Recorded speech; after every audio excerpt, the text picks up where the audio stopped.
Il faut qu'il va rentrer cette brebis, hein.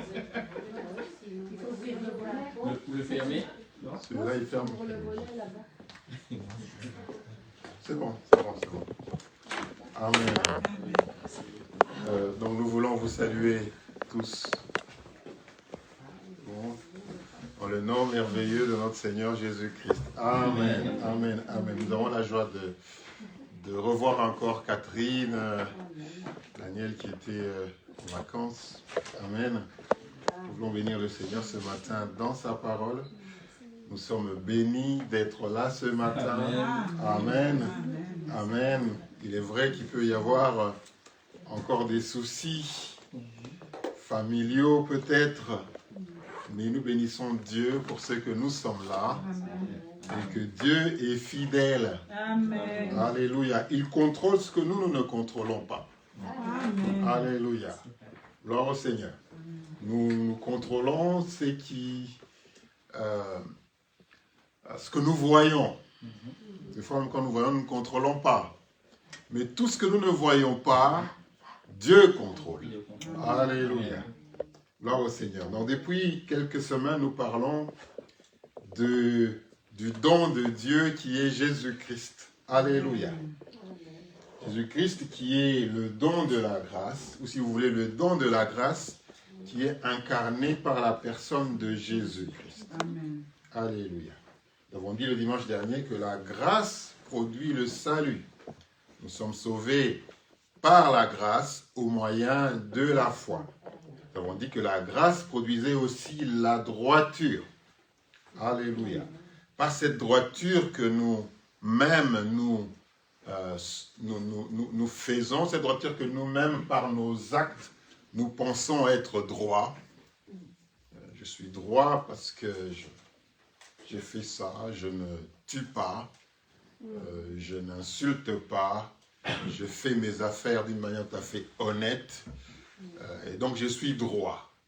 Ce n'est pas de cette droiture-là, cette droiture que Dieu accorde, qui est un don. Alléluia. Malgré le fait que nous faisons les choses bien, malgré le fait que nous n'avons de problème avec personne, nos activités, nous les faisons de manière tout à fait honnête. Ce n'est pas cette droiture-là qui peut nous sauver. Alléluia. Ce n'est pas parce qu'on est parfait qu'on est sauvé. On est sauvé par la grâce, au moyen de la foi en Jésus-Christ. Alléluia. Donc, on peut se justifier, on peut dire qu'on est juste, parce qu'on fait les choses bien. Ce n'est pas par ça que nous sommes sauvés. C'est par la grâce. Ce n'est pas par nos œuvres, pour que nous puissions nous tous nous glorifier.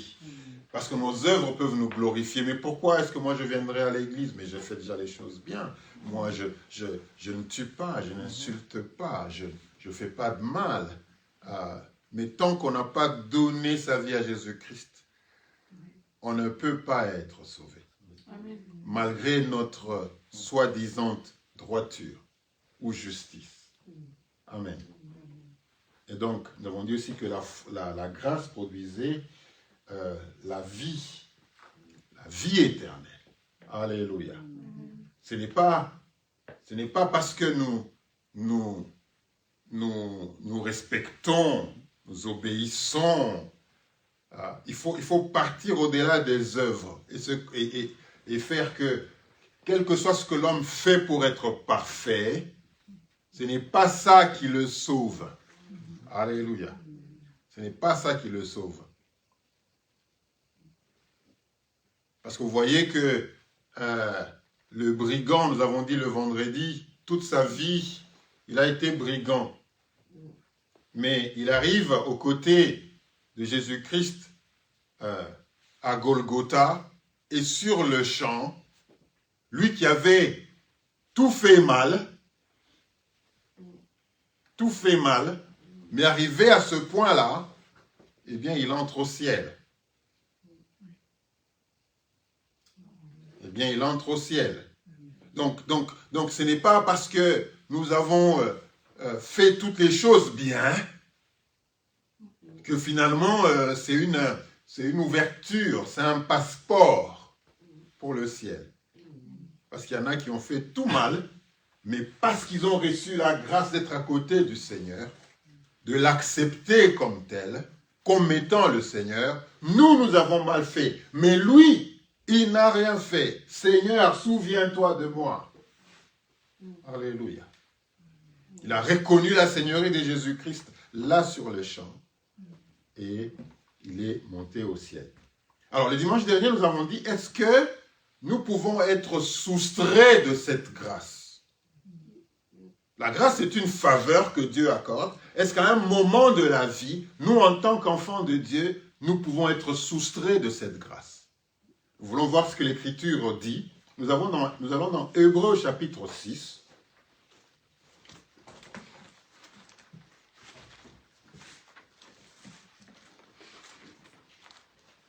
Amen. Hébreux chapitre 6.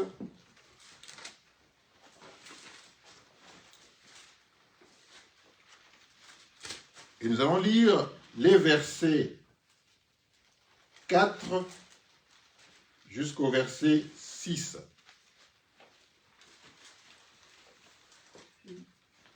Car il est impossible que ceux qui ont été une fois éclairés, qui ont goûté le don céleste, qui ont eu part au Saint-Esprit, qui ont goûté la bonne parole de Dieu et les puissances du siècle à venir, et qui sont tombés, soient encore renouvelés et amenés à la repentance. Amen. Puisqu'ils crucifient pour leur part le Fils de Dieu et l'exposent à l'ignominie. Lorsqu'une terre est abreuvée par la pluie, qui tombe souvent sur elle, et qu'elle produit une herbe utile. Tu lis, tu es allé tellement vite que verset 7. Ok, c'est bon. Amen. Donc, elle dit, car il est impossible que ceux qui ont été une fois éclairés, souligné éclairés, et qui ont goûté le don céleste, Jésus-Christ, et qui ont eu part au Saint-Esprit. Alléluia. Qui ont goûté la bonne parole de Dieu. Et les puissances du siècle à venir, et qui sont tombés, soient encore renouvelés et amenés à la repentance, puisqu'ils crucifient, pour leur part, le Fils de Dieu et l'exposent à l'ignominie. Amen. Gloire au Seigneur. Gloire au Seigneur. On peut continuer la lecture. Lorsqu'une terre est abreuvée par la pluie qui tombe souvent sur elle, et qu'elle produit une herbe utile à ceux pour qui elle est cultivée, elle participe à la bénédiction de Dieu. Mais si elle produit des épines et des chardons, elle est réprouvée et près d'être maudite, et on finit par y mettre le feu. Amen. Frères et sœurs, voilà ce que la Bible dit. La Bible, l'apôtre Paul est en train de dire qu'il est impossible, alléluia, il est impossible pour ceux qui ont été une fois éclairés, et bien sûr par l'Esprit de Dieu. Ça veut dire nous. Alléluia. Qui ont goûté le don céleste. C'est-à-dire que nous avons vu Jésus-Christ agir parmi nous. Alléluia. Et qui ont eu part au Saint-Esprit, qui est en nous, que nous invitons chaque jour, qui est notre ami fidèle, à qui nous nous adressons tous les jours de notre vie, pour nos moments dans nos moments de solitude, comme dans nos moments de souffrance, et même dans nos moments de gloire. Le Saint-Esprit est sans cesse présent. Alléluia. Et qui ont goûté à la bonne parole. Nous l'écoutons tous les jours. Nous l'écoutons tous les dimanches. Nous lisons cette parole. Nous savons ce que cette parole peut faire dans nos vies et ce qu'elle fait dans nos vies. Il est donc impossible pour cela, la Bible dit, et bien sûr, la bonne parole de Dieu et les puissances du siècle à venir, et qui sont tombées encore. Et qui sont tombées, soit encore renouvelées. Ça veut dire que pour nous qui avions goûté ça, si nous qui avions goûtons ça, qui avons pris part au Saint-Esprit, qui ont écouté la bonne parole de Dieu, qui ont goûté aux dons célestes, pour nous, si nous tombons, alléluia, pour nous, si nous tombons, on me regarde avec les gros yeux comme ça. Oui.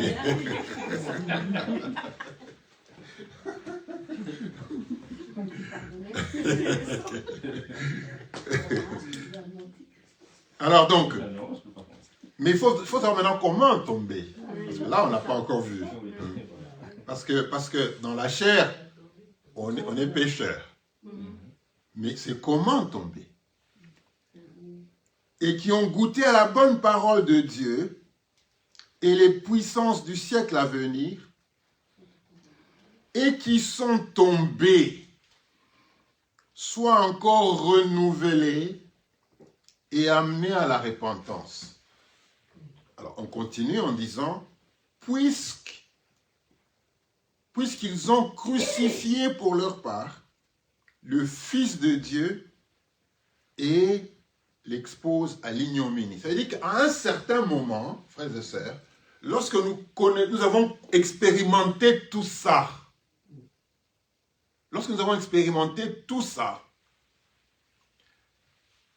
si nous devons retourner en arrière, après avoir goûté tout ça, après avoir été éclairés par le Saint-Esprit, si nous devons encore retourner en arrière, parce que là, nous aurions foulé, nous aurions crucifié encore le Fils de Dieu, il nous est impossible pour nous alors de connaître la repentance. Ça veut dire que il y a des moments où il faut, c'est pourquoi la Bible dit que qui a mis la main à la charrue ne doit pas regarder derrière. Alléluia. Donc il est important que pour nous qui avions déjà goûté au Saint-Esprit, pour nous qui avions encore écouté la bonne parole de Dieu, que nous puissions, en fait, il voulait régner encore Christ. Alléluia. Que nous puissions encore régner Christ. Et pour cela, eh bien, il n'y a point de repentance pour nous. Alléluia. On va prendre un autre texte. On va lire Galates au chapitre 5.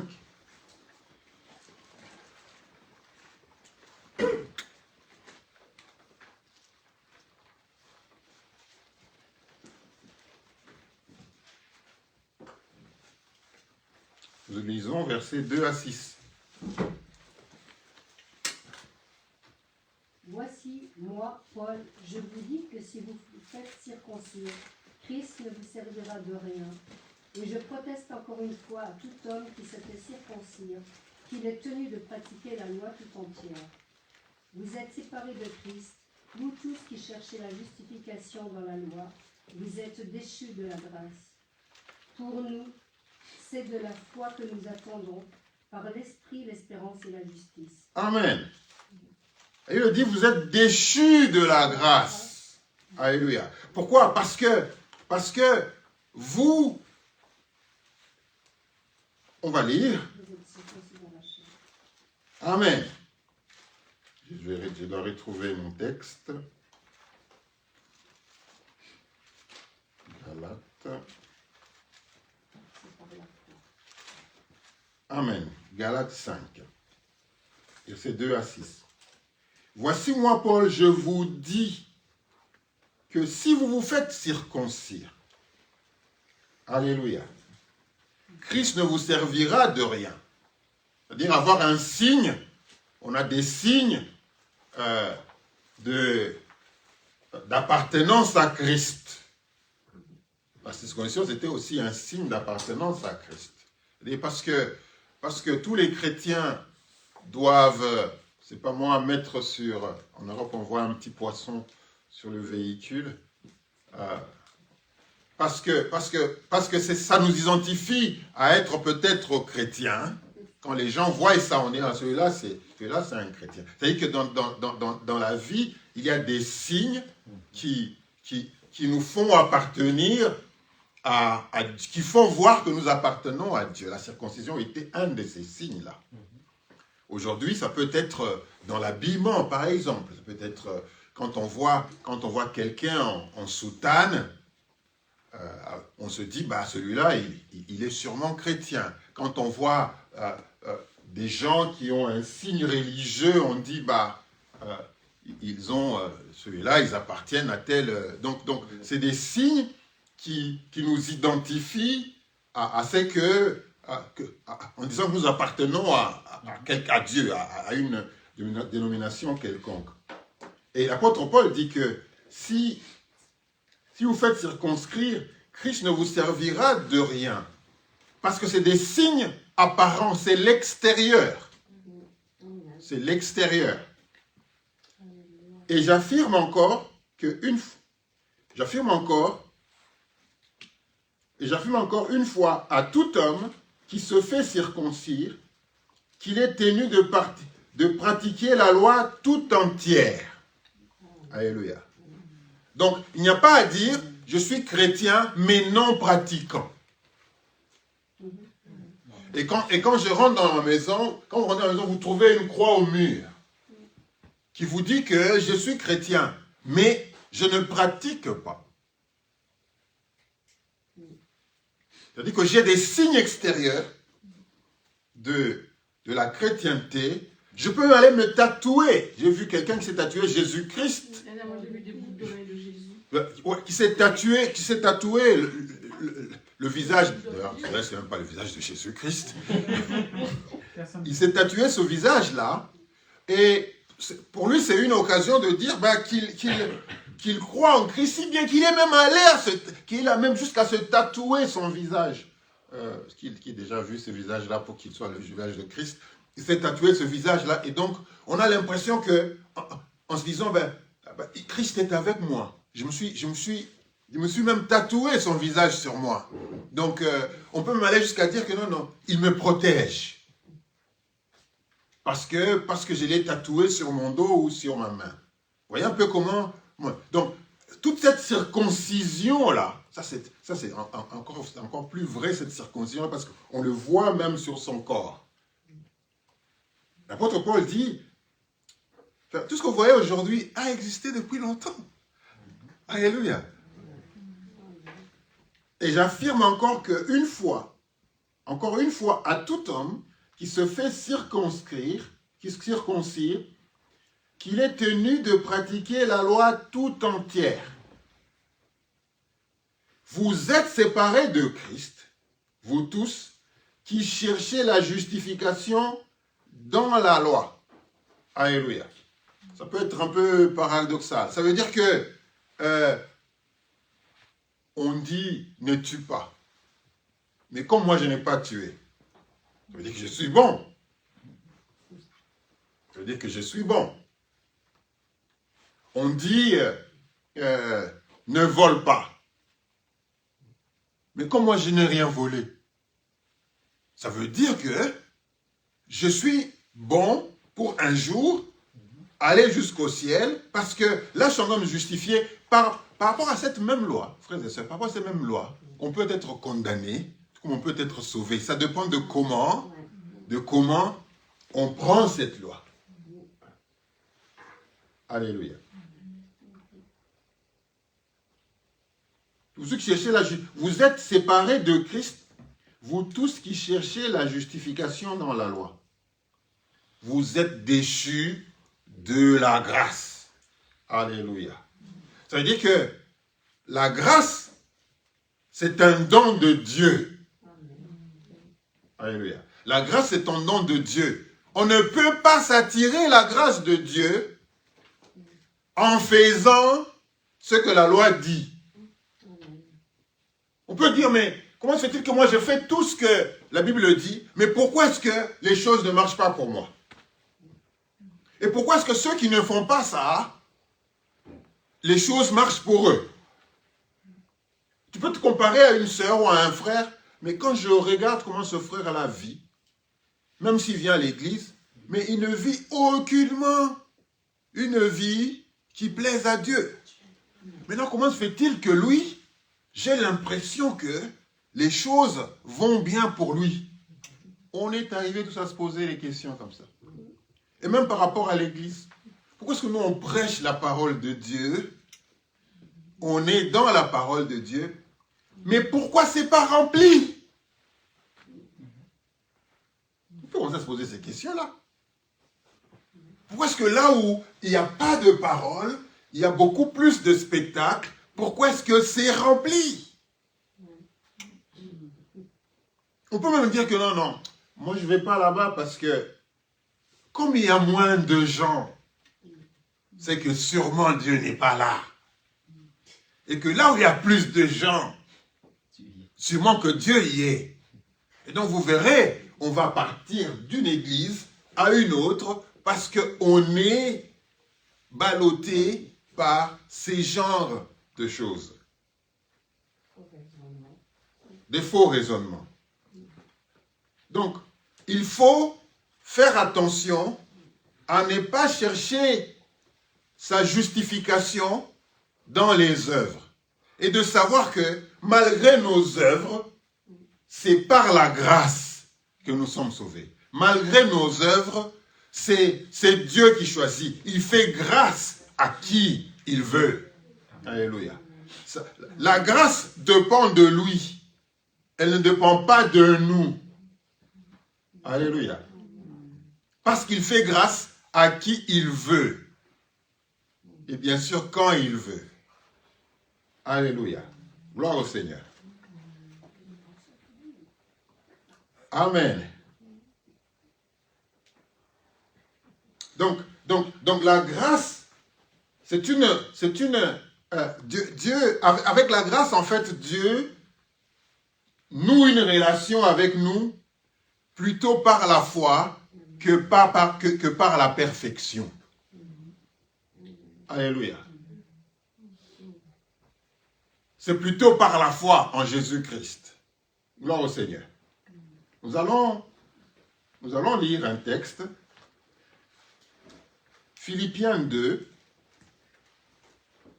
12 à 13. Nous voulons prendre... Vas-y, tu étais à côté, ouais. Ainsi, mes bien-aimés, quand vous avez toujours obéi, travaillez à votre salut avec crainte et tremblement, non seulement comme en ma présence, mais bien plus encore maintenant que je suis absent. Amen. Amen. Gloire au Seigneur. Car c'est Dieu qui produit en vous le vouloir et le faire selon son bon plaisir. Amen. Frères et sœurs, la Bible dit ceci. Ainsi, mes bien-aimés, comme vous avez toujours obéi, mettez en œuvre votre salut. Philippiens 2, 12 à 13. Ainsi, mes bien-aimés, comme vous avez toujours obéi, mettez en œuvre votre salut avec crainte et tremblement. Alléluia. Qu'est-ce que ça veut dire mettre en œuvre? Ça veut dire que ce n'est pas parce que nous sommes sauvés par la grâce, au moyen de la foi, que nous n'allons pas chaque jour rechercher la volonté de Dieu. Chaque jour rechercher la relation avec Dieu. Ce n'est pas parce que quelque chose nous a été donné gratuitement que nous ne pouvons pas en prendre soin. Mais le monde a déclaré souvent ça. Chaque fois qu'on a reçu quelque chose pour laquelle on n'a pas sorti l'argent, on est souvent négligent avec cette chose-là. Mais ça que c'est quelque chose que nous avons payé, et si nous avons payé sa chair, nous allons chercher un endroit bien approprié où nous allons mettre ça parce que ça nous a coûté. Aujourd'hui, on a l'impression que lorsque on vous donne quelque chose gratuitement, vous méprisez cela. Vous n'y accordez pas tout ce qui est gratuit. On a l'impression que ça n'a pas de valeur. Ça a de la valeur que quand nous avons donné de l'argent. C'est pourquoi vous verrez les gens, au lieu de prier, au lieu de venir par exemple ici pour qu'on prie pour eux, ils vont préférer aller voir, pour d'autres circonstances, un spécialiste, parce que là, au moins, ils ont payé, et en payant, ils ont un témoignage. Ils savent que non, j'ai payé. Vous savez, comme la Bible dit, la femme qui souffrait de l'écoulement de sang, la Bible commence par dire que non, elle a perdu tout son argent. Elle est allée voir beaucoup de médecins, plusieurs médecins, mais elle n'a pas été guérie. Ça, c'est son histoire. Lorsqu'elle dira, mais écoutez, moi j'ai dépensé beaucoup d'argent. Tu sais combien ça m'a coûté une heure? Une heure me coûtait comme ça. Donc pour vous dire que non, j'ai fait quelque chose. Mais lorsqu'elle voit Jésus-Christ, et elle entend parler de Jésus-Christ, dit, si je puisse seulement toucher le pan de sa robe, je serai guéri. Et c'était gratuitement. N'a pas payé pour ça. Il y avait juste du courage pour se faufiler et aller toucher le pan de la robe de Jésus-Christ. Donc on a l'impression que, parce que c'est gratuit, ce n'est pas important. Parce que c'est gratuit, on n'y accorde pas. Ça, c'est la nature humaine, en fait. La nature humaine respecte, c'est pourquoi elle a payé. Et quand c'est gratuit, comme on n'a rien payé pour ça, on a l'impression que ça n'a pas de la valeur. Alléluia. Donc, ainsi, mes bien-aimés, quand vous avez toujours obéi, mettez en œuvre votre salut. On a reçu le salut gratuitement. Parce que l'âme qui a péché, c'était l'âme qui devait mourir. Mais Dieu n'a pas voulu que tous nous puissions mourir. Mais il voulait quand même respecter cette parole-là. Dieu voulait, il n'y avait pas d'autre moyen d'être sauvé que qu'il y ait quelqu'un qui meure pour le péché. Même pour Dieu lui-même, il n'y avait pas quelqu'un qui pouvait être sauvé sans qu'il y ait quelqu'un qui meure pour le péché. Dieu ne pouvait pas dire, c'est bon, ok, on annule, on recommence tout. Je vais changer la loi. Parce que souvent, lorsqu'on ne veut pas respecter ce qui existe, on veut changer la loi pour que la loi soit conforme à notre manière de vivre. Pour que le règlement soit conforme à notre manière de vivre. Dieu n'a pas dit ça. Dieu n'a pas fait ça. Il fallait qu'il y ait quelqu'un qui meure pour le péché. Et donc, Dieu a fait porter nos péchés sur un homme, sur Jésus-Christ, et il a fait mourir comme rançon pour le péché, pour que la règle soit respectée. Amen. Alléluia. Pourquoi vous comprenez que à cause du péché, nous pouvions tous mourir. Pour que la condition d'être sauvé soit respectée. Mais Dieu n'a pas voulu ça. Il a voulu qu'un seul meure pour tous. C'est respecté. Et donc, nous sommes sauvés. Et donc, comme on n'a pas senti ça, comme on a l'impression que ça ne nous a rien coûté, ça ne nous a pas coûté notre mort. Ou la mort de quelqu'un que nous connaissons. Ou la mort de quelqu'un de notre famille. Si pour chaque péché que nous commettons, par exemple si nous sommes un parent, si pour chaque péché que nous commettons, quelqu'un de notre famille doit mourir, vous pensez que tout le monde pécherait? Que les gens pécheraient? Parce qu'en fait, c'était ça la condition. Pour que nous puissions être sauvés, il faut que quelqu'un meure. Maintenant, imaginez que ça devait être comme ça, où si tu pêches, eh bien, pour remédier à cette situation-là, il faudrait que quelqu'un meure. Parce que le salaire du péché, c'est la mort. Vous savez comment c'est, dans quelle vie on allait vivre. Mais Dieu a voulu que ce soit plutôt son Fils qui prenne les péchés de tous. Et ça, c'était gratuitement. Nous n'avons rien payé. Alléluia. Quand l'apôtre Paul dit que travaillez au salut, mettez en œuvre votre salut avec crainte et tremblement. Parce que il faut imaginer ça. Je suis en train de vous expliquer ça pour que vous compreniez que on ne doit pas juste prendre le salut à la légère. On ne doit pas le prendre à la légère. Avec crainte et tremblement. Parce que ça nous aurait coûté, si les choses devaient se passer comme je vous explique, je pense qu'il y aurait des pleurs dans toutes les maisons. Il y aurait des pleurs dans toutes les familles. Pourquoi? Parce qu'à cause du péché, il fallait qu'il y ait quelqu'un qui meure pour qu'il y ait la vie. Et ainsi de suite. Il y aurait des familles carrément décimées qui allaient disparaître toutes. Parce que le péché est sans cesse là. Parce que la loi du péché est en nous. Alléluia.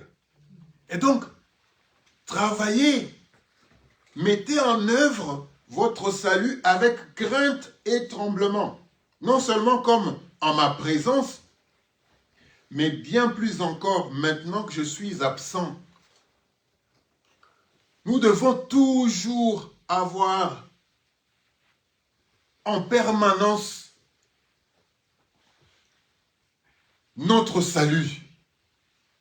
Nous devons toujours en permanence comprendre comment est-ce que nous sommes sauvés. C'est une grâce, frères et sœurs, inestimable. C'est une grâce ineffable. Alléluia. C'est pas à prendre à la légère. Alléluia. C'est le don le plus précieux. Alléluia. Que Jésus-Christ nous donne. Donc, car c'est Dieu qui produit en vous le pouvoir et le faire selon son bon plaisir. Faites toutes choses sans murmure ni hésitation. Donc, quand la Bible dit travailler, dans notre version, dans notre Bible, on dit travailler. On dit mettez en œuvre. Dans notre version, on dit, qui a cette version-là? On dit travailler. Travailler à votre salut. Ça veut dire qu'on ne doit pas juste rester les mains croisées et dire on est sauvé, c'est bon. Alléluia. On est sauvé, c'est bon. On n'attend plus qu'à aller au ciel parce qu'on est sauvé, c'est bon. Non. La Bible nous dit que, l'apôtre Paul dit que non. Il faut travailler. Et je vais vous dire pourquoi. Maintenant, on va dans 2 Timothée 4.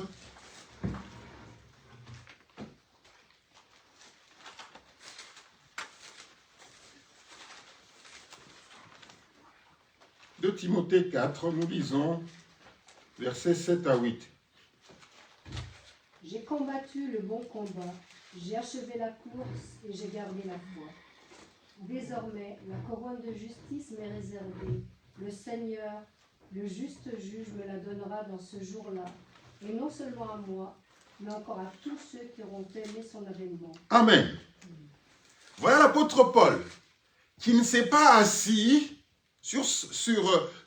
dans son confort, que non, moi j'ai rencontré le Christ, c'est bon, je n'attends plus que d'aller au ciel. L'apôtre Paul dit que j'ai combattu le bon combat. C'est-à-dire que j'avais le salut, mais je ne me suis pas assis et dire c'est bon. Non, j'ai combattu le bon combat. J'ai achevé la course.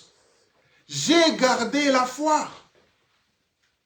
Ce n'est pas parce qu'on a reçu le salut, frères et sœurs, qu'on n'aura pas des tentations.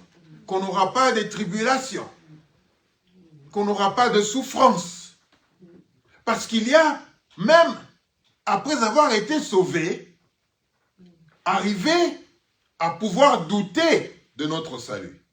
Même après avoir sauvé, à cause des difficultés de la vie, rebrousser chemin. Et dire non mais je suis fatigué. Si l'apôtre Paul devait nous expliquer sa vie, des difficultés qu'il a eues, des combats qu'il a eus, on pouvait se décourager, il pouvait se décourager. Il ne s'est pas découragé. Donc, il a travaillé à son salut. Alléluia. Il a travaillé à son salut. Pourtant, qu'il avait reçu gratuitement. Alléluia. Frères et sœurs, nous tous, nous cherchons tous à nous défendre. Nous cherchons tous à nous sauver. Imaginez-vous que vous êtes en danger. Chaque famille, chaque mère, je vois comment vous appelez là? La poule mère. La mère poule, avec ses poussins. Ceux qui en ont élevé, ils ont vu qu'il y a le corbeau qui traîne toujours derrière parce qu'il veut venir se nourrir des poussins. Ou l'épervier. Et vous voyez comment est-ce que la mère poule les défend. Et les prend sous ses ailes. Et une fois même à pouvoir même se battre avec le corbeau pour essayer de protéger ses enfants. Alléluia. Nous payons de l'argent pour sécuriser nos maisons. Vérissure. Nous prenons des assurances pour que s'il y a un jour un souci dans notre maison, eh bien, que l'on puisse être capable d'être dédommagé. Donc, nous faisons tout pour protéger ce qui est à nous. Alléluia. Gloire au Seigneur. Donc, j'ai combattu le bon combat, j'ai achevé la course, j'ai gardé la foi. Donc l'apôtre Paul ne s'est pas juste assis et dire, de toute façon, on est déjà sauvé. Pourquoi est-ce que... Non mais c'est bon, on peut manger et boire, on est déjà sauvé. Non, il a travaillé. Alléluia. Il avait reçu le salut, mais il a dû travailler. Il a achevé la course. Alléluia. Parce que dans la course, il y a l'idée d'abandon qui vient lorsque c'est dur. Dans la course, on peut s'arrêter à mi-chemin. Parce qu'on se dit, non mais c'est bon. Moi, je peux m'arrêter là. Dans la course, on peut tricher. On peut tricher dans la course. Et ne pas courir la longueur nécessaire, mais écourter sa course et se présenter comme si on avait en fait terminé la course comme tout le monde. Dans la vie, il y a des limitations, dans la vie, il y a des choses qu'il faut carrément achever. Mais on peut toujours, dans la vie, chercher des raccourcis. On peut chercher des raccourcis dans la vie. Au lieu d'attendre le temps de Dieu, on peut se donner soi-même son temps. Et dire non, maintenant c'est bon. Je pense que maintenant c'est bon. Alors que Dieu veut que tu attendes encore un peu. Alléluia. Mais lui, il a dit, j'ai achevé ma course. Parce que je connaissais ma course. Chacun de nous ici a une course. On n'a pas les mêmes courses. On n'a pas les mêmes difficultés. On n'a pas les mêmes défis. Nous ne vivons pas dans les mêmes circonstances, même si on fait partie tous de la famille des enfants de Dieu. Alléluia. Alléluia. Chacun de nous ici a une famille ou est dans une famille. Si ta famille à toi, elle est facile à gérer, il y a des familles qui sont difficiles à gérer. Si dans ta famille à toi, tout est correct, on a un père, on a une mère, on a les enfants. Il y a des familles où il y a ceux-là, ils viennent, c'est pas moi d'où, les autres, ils font vite, c'est pas d'où, chacun vient avec ses histoires. Quand vous y êtes, on te prend toi, dans ta famille, on te met dans cette famille-là, tu tombes malade. Mais il y a des frères qui sont dans cette famille-là, qui avec Dieu, arrivent à gérer et qui ont des défis. Chaque jour qui passe, c'est choisir entre ce que Dieu dit et ce que les hommes disent. Et c'est tout le temps comme ça, tout le temps comme ça, tout le temps comme ça, tout le temps comme ça. C'est un combat de tous les jours. Mais dis bon, de toute façon, moi je suis déjà sauvé, vous tous, c'est votre problème. On peut se dire ça? Non mais c'est votre problème. Moi je suis déjà sauvé. Seigneur, je savais que tu étais quelqu'un de dur. C'est pourquoi le talent que tu m'as donné, je suis allé juste l'enterrer. En attendant que tu viennes. En attendant que tu viennes, je l'ai enterré. Parce que je savais que non, toi tu es dur. Donc au moins, je ne vais pas perdre. Quand tu reviens, le voici. Le Seigneur dit non. Pourquoi tu me le donnes? Moi je pensais que tu allais plutôt... Donc, on fait partie des familles. Il y a des familles qui sont difficiles à gérer. Il y a des familles qui sont constituées d'une manière différente de celle que nous connaissons comme famille. Il y a des familles où il y a 2 mères.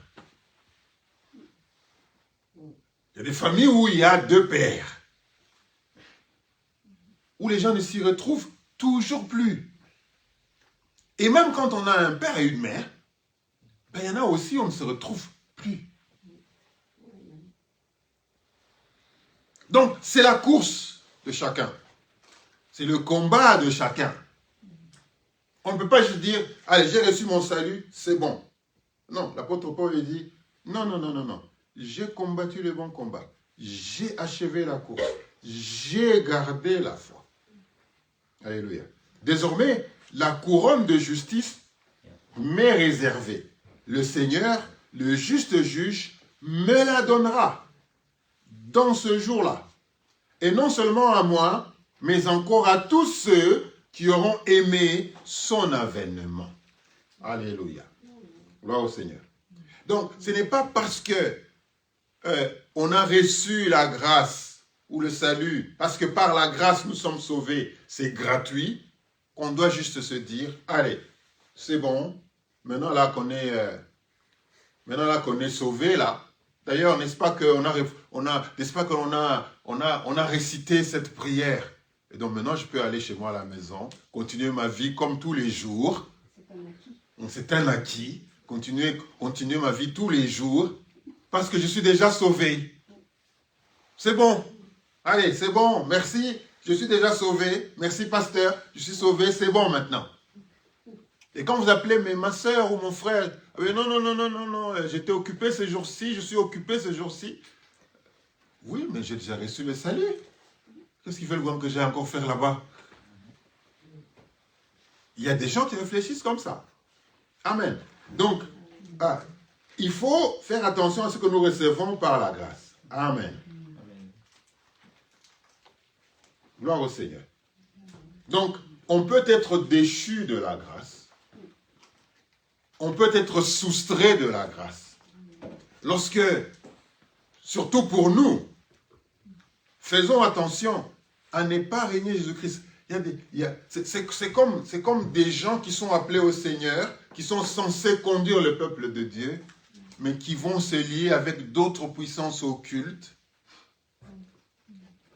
mais continuer à tromper le peuple de Dieu, alors qu'ils sont liés avec des puissances occultes, mais ils viennent encore, ils se tiennent devant le peuple de Dieu, et ils continuent à manipuler le peuple de Dieu.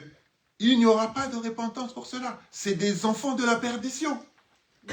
Parce qu'ils ont nié, ils ont renié le Saint-Esprit. Ils ont renié la bonne parole qu'ils avaient reçue. Ils ont renié le don de Dieu pour aller se lier à des puissances occultes et à venir encore, comme pour dire, comme pour chambrer, excusez-moi, le Seigneur. Écoute, avec cette parole, nous allons continuer à la donner, même quand on est lié aux puissances occultes. On peut quand même venir et continuer. Mais il y a des gens qui ne recevront jamais, qui sont déchus de la grâce éternellement.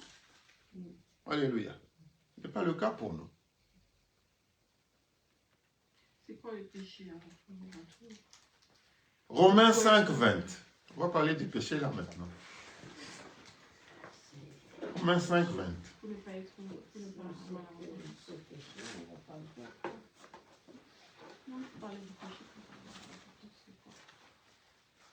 Romains 5, 20.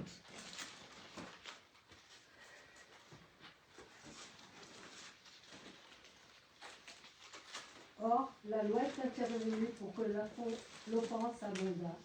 Mais là où le péché a abondé, la grâce a surabondé, afin que, comme le péché a régné par la mort, ainsi la grâce régna par la justice pour la vie éternelle. Amen. Jésus-Christ notre Seigneur. Amen. Amen. Voilà. On entend toujours aujourd'hui dire, nous sommes sous la grâce. Il y a même des doctrines qui sont faites autour de ça. Non, mais on est sous la grâce. Donc on peut continuer à pécher, parce que comme la Bible dit que là où le péché a abondé, la grâce a surabondé. Donc ça veut dire que plus je pêche, plus la grâce de Dieu surabonde. On peut continuer à faire ça. Donc, puisque la grâce le péché abonde, eh bien la grâce va surabonder. Donc, on est sous la grâce, donc on peut continuer à faire ce que l'on veut. On ne va plus travailler au salut comme l'apôtre Paul le faisait, parce qu'aujourd'hui, on pense qu'on est sous la grâce. Et donc, on peut continuer à faire ce que l'on veut, et les choses se passeront bien, quoi. Nous lisons Romains 6, 1, 2. Que dirons-nous donc? Demeurerions-nous dans le péché afin que la grâce abonde? Loin de là. Nous qui sommes morts au péché, comment vivrions-nous encore dans le péché? Amen. Donc, l'apôtre Paul dit, je connais votre manière de penser. Vous allez penser que, parce que la Bible dit que là où le péché abonde, la grâce surabonde, donc on peut continuer à pécher. On est sous la grâce. L'apôtre Paul dit non, ce n'est pas parce que Romains 6. Romains 6, 1, 20. Loin. Que dirions-nous donc? Demeurions-nous dans le péché afin que la grâce abonde? Non, mais parce que Jésus-Christ est mort pour nous, il nous a donné le salut, comme il a payé par son sang la rançon, comme rançon de notre rachat, et lui qui s'était chargé de nos péchés, ben non, il ne va pas mourir deux fois, n'est-ce pas? Il est mort une fois, donc nous sommes sous la grâce, on peut continuer à pécher comme on veut, mais on est sous la grâce. L'apôtre Paul dit non, non, non, non. Ce n'est pas ce que ça veut dire. Ce n'est pas ce que ça veut dire. Que dirions-nous donc? Demeurions-nous dans le péché afin que la grâce abonde? Loin de là. Pourquoi? Parce que nous sommes morts au péché. Ceux qui sont à Christ, normalement, ont crucifié les œuvres de la chair. Alléluia. Ils ont crucifié les œuvres de la chair.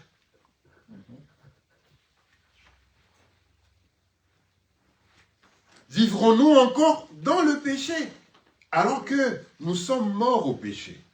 Et le baptême est un signe physique qui nous montre que nous sommes morts au péché. Parce que quand nous sommes baptisés, lorsque on nous plonge dans l'eau, on meurt avec Jésus-Christ qui va sous la terre par sa mort. Et quand on sort de l'eau, eh bien, on est ressuscité avec lui parce que lui aussi est ressuscité après sa mort. Donc concrètement et pratiquement, nous sommes morts au péché. Alléluia. Nous ne devons pas encore, parce que nous sommes morts au péché, continuer à pécher en se disant, eh ben, on est sous la grâce. On est sous la grâce. Je peux pécher, mais comme nous sommes sous la grâce, non. Nous sommes morts au péché. Nous n'allons pas oublier que nous sommes morts au péché. Amen. Loin de là, nous sommes morts au péché. Ignorez-vous tous, on vous rappelle, ignorez-vous que tous qui avons été baptisés en Jésus-Christ, c'est en sa mort que nous sommes baptisés.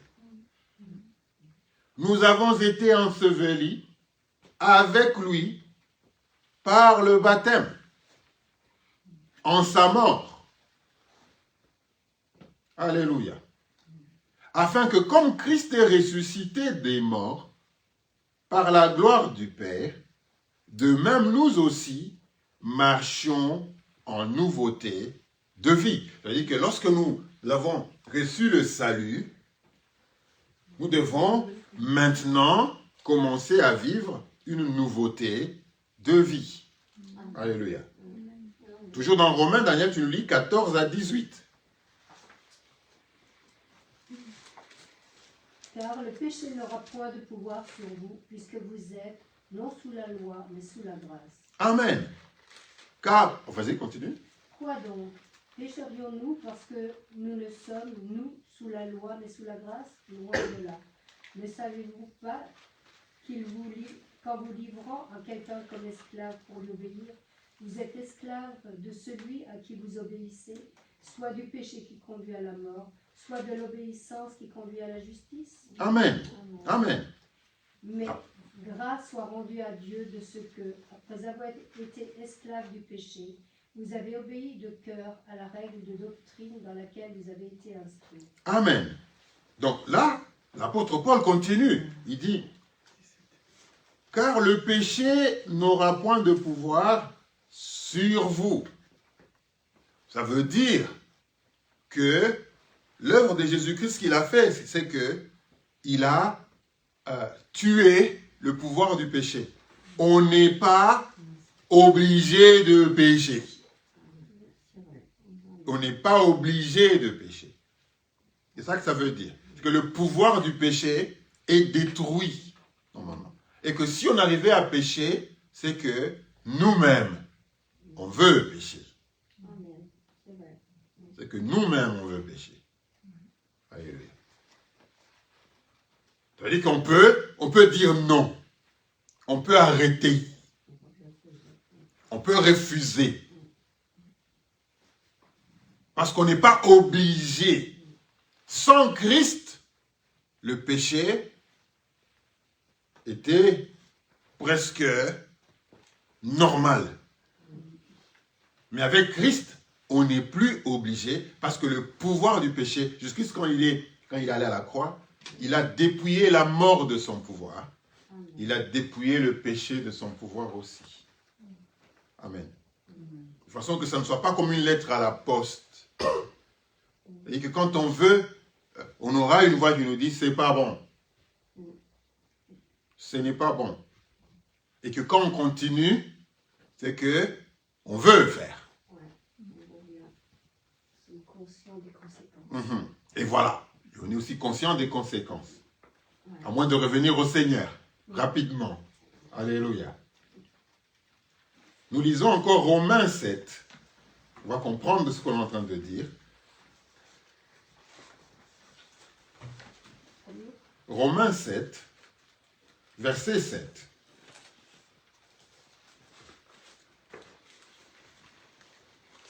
Que dirons-nous donc? La loi est-elle péché? Loin de là. Mais je n'ai connu le péché que par la loi, car je n'aurais pas connu la convoitise si la loi nous dit, tu ne convoiteras point. Amen. C'est parce que vous comprenez ça. Ouais. Vous comprenez ça. En fait, c'est à cause de la loi que nous connaissons le péché. C'est à cause de la loi. Parce que si la loi ne dit pas, on ne sait pas. Or nous connaissons la loi. Et donc nous connaissons le péché. L'apôtre Paul dit clairement que dirons-nous donc? La loi est-elle péché? Loin de là. Mais moi, Paul, je connais le péché grâce à la loi, par la loi. Car je n'aurais pas connu la convoitise si la loi n'avait pas dit tu ne convoiteras pas. La loi dit ne tue pas. Et donc je me dis, ah donc tuer c'est pas bon.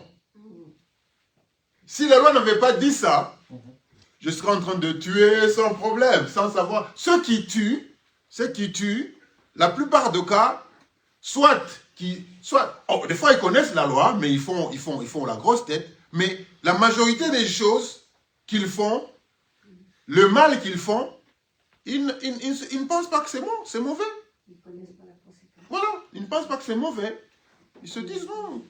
Je vis dans une société où il n'y a plus de loi. On ne peut pas vivre dans une société où on n'a plus de loi. On ne peut pas vivre dans une maison où il n'y a pas de règles. Sinon, c'est la jungle. Et donc, tous les coups sont permis. Et on ne peut pas vivre dans une société où il n'y a pas de loi. Où il n'y a pas de loi. Et donc, c'est à cause de la loi, finalement, que nous savons que ça, c'est un péché. Alléluia.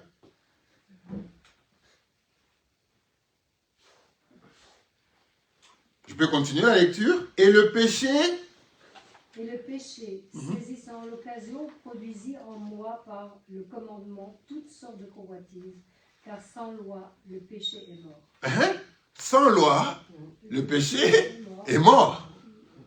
C'est-à-dire que sans loi, il n'y a plus de conséquences, et donc les gens peuvent pécher comme ils veulent, et il y a des sociétés comme ça, où les gens pêchent. Il y a des maisons comme ça, où les gens pêchent. Il n'y a pas de règle. Il n'y a pas un interdit qui dit non, vous ne ferez pas ça. Alléluia. Parce que quand il y a la loi, ça nous empêche de pécher. Parce que maintenant on sait.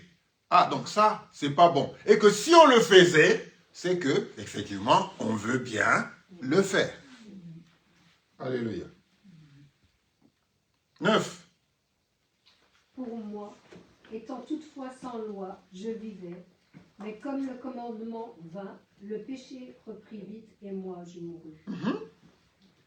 Ainsi, pour moi, étant autrefois sans loi, je vivais.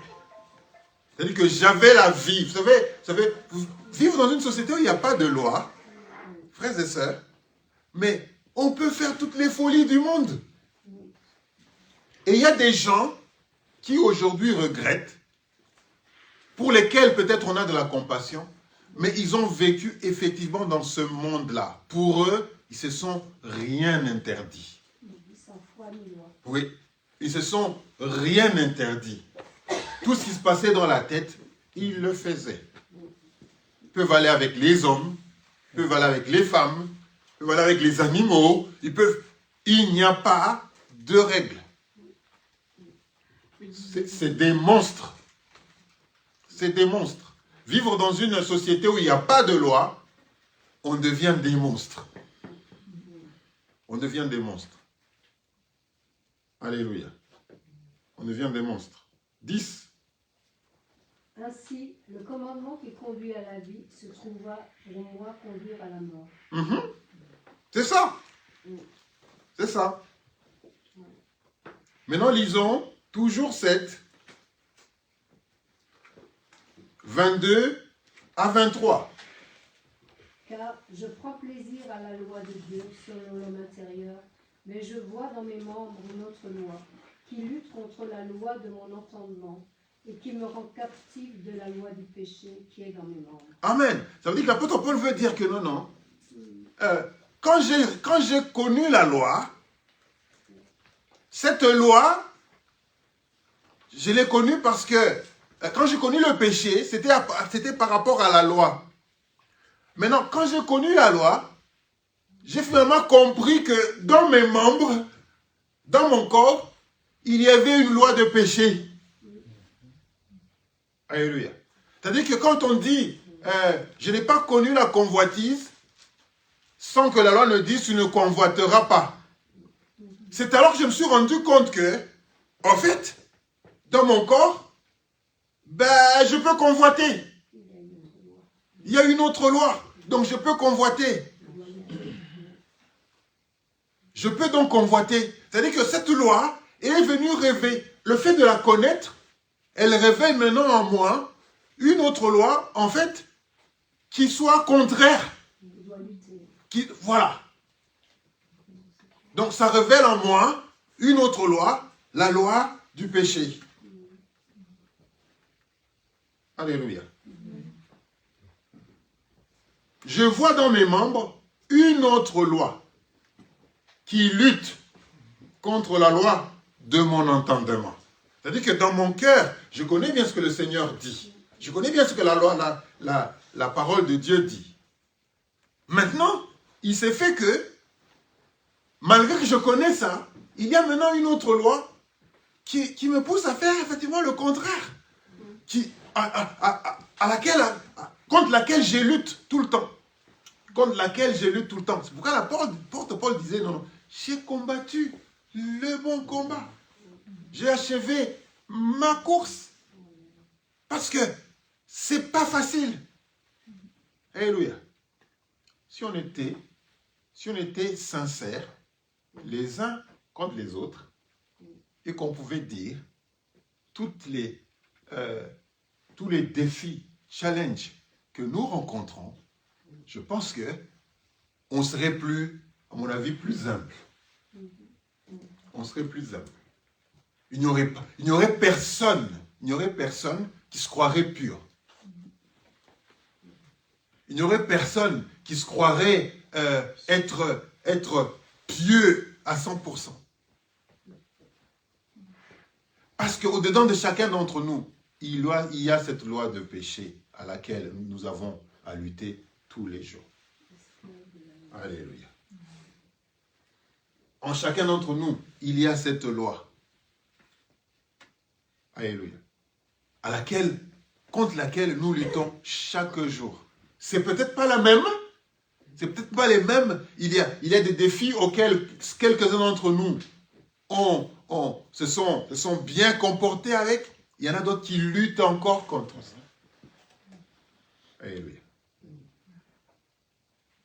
Donc, mais je vois dans mes membres une autre loi qui lutte contre la loi de mon entendement et qui me rend captif de la loi du péché qui est dans mes membres. Frères et sœurs, qui est dans mes membres. Vous ne pouvez pas vous imaginer combien nous luttons tous contre les lois ou la loi du péché, chacun en ce qui le concerne. Alléluia. Chacun en ce qui le concerne. Vous ne pouvez pas imaginer que même ceux qui paraissent être peut-être les plus purs, les problèmes qu'ils connaissent, les luttes qu'ils ont. Alléluia. D'autres, c'est l'alcool. Ils luttent tout le temps contre ça et qui les pousse à faire des choses. D'autres, c'est quoi? C'est la drogue. C'est la pornographie. Mais comment peut être enfant de Dieu peut avoir encore ce désir? La loi du péché qui est dans nos membres. C'est ça que la parole de Dieu dit. Il y a la loi du péché qui est dans nos membres, à laquelle toi, Tu as combattu, tu as lutté. Nous luttons. C'est-à-dire qu'il y en a qui s'en sortent. Mais il y en a, c'est difficile. On va poser la question, mais comment se fait-il que lui est un enfant de Dieu, mais il est tout le temps dans la fornication ou dans la pornographie? Ce n'est pas bizarre, c'est la loi du péché qui coule dans nos membres. Ils sont esclaves. Ils sont esclaves. Par contre, nous avons, bien sûr, avec la loi de Dieu, nous nous sommes en sortis. Ça, c'est la loi du péché. Elle est en nous. Elle est en nous. Nous luttons chaque jour. C'est pourquoi il faut combattre le bon combat. Achever sa course. Alléluia. Même quand on est tombé, on se relève et on continue notre course. On ne peut pas tomber et dire, c'est bon, là, je pense que même le Seigneur, il ne m'acceptera plus. Je vois des gens qui font des marathons, qui tombent, mais qui se disent, je n'abandonne pas. Même s'il faut que je termine 6 heures, 8 heures après le dernier coureur, eh bien, je veux le faire. Je ne veux pas juste avoir à l'esprit que j'avais abandonné. Et donc, même si c'est dur, je vais continuer jusqu'à arriver à la ligne d'arrivée. Et l'apôtre Paul disait, j'ai combattu le bon combat, j'ai achevé la course. Et donc, c'est bon, frères et sœurs, même s'il y a la loi du péché qui est en nous, luttons. Luttons afin d'arriver, d'achever notre course. Alléluia. La masturbation. Il y a des gens qui luttent avec ça. Alors qu'ils sont même dans le ministère. Alors qu'ils sont dans le ministère. Donc, c'est la loi de nos membres qui me rend captif de la loi du péché qui est dans mes membres. Misérable que je suis, qui me délivrera de ce corps de mort? Alléluia. Non, mais est-ce que tu ne peux pas prendre ce corps, Seigneur, et me laisser en vie? Or, ce corps, il t'est attaché jusqu'à la fin de tes jours. C'est ce corps. Pourquoi tu nous as donné ce corps? Alléluia. Grâce soit rendue à Dieu par Jésus-Christ notre Seigneur. Ainsi donc, moi-même, je suis par l'entendement esclave de la loi de Dieu. Et je suis par la chair esclave de la loi du péché. Et chaque jour, je lutterai toujours. Parce que cette chair m'est collée. Alléluia. Cette chair m'est collée.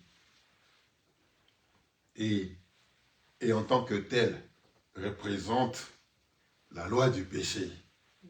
Mais par l'entendement, c'est-à-dire par l'esprit. Par l'esprit, je suis esclave de la loi de Dieu.